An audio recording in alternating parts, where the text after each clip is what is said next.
You are no longer running from the parts of yourself that feel really hard to love. Almost like there's this feeling of embracing the parts of you that were previously hard to love because you know how those parts of you have felt being excluded or on their own. I have root chakra blockage and lack of boundaries.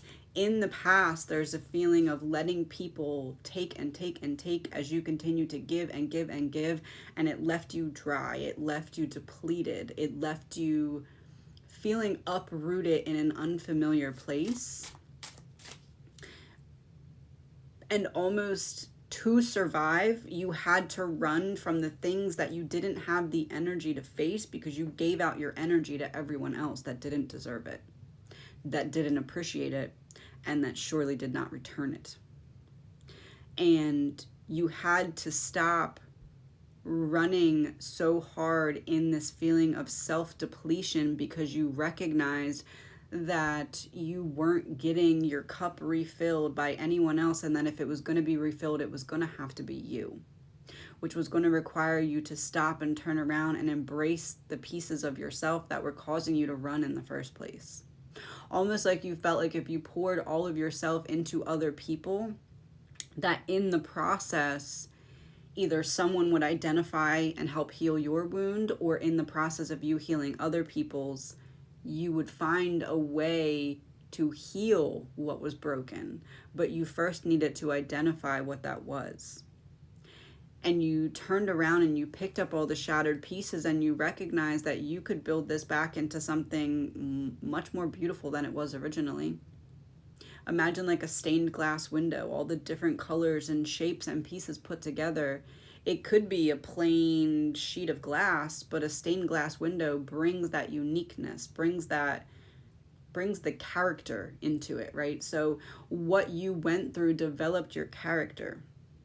But in order to embody and truly embrace that character, you can't be running from it also.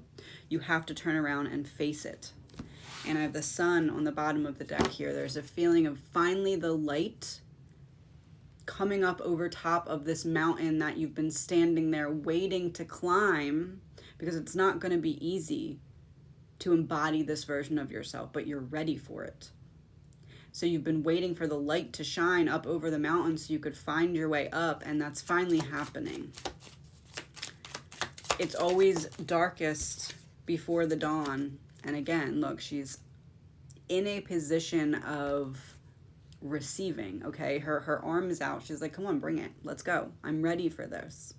And I'm seated. So I know that just by being, just by existing, that I am worthy of receiving.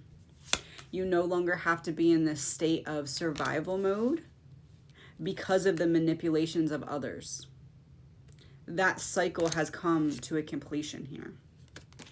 And now your good karma is coming in because you are a match for the energy signature of who you need it to embody for this next chapter, all because you did the work. You learned how to love yourself when you might not have had the tools to do so. You learned how to care for yourself and pour into yourself, and that is how you find yourself again.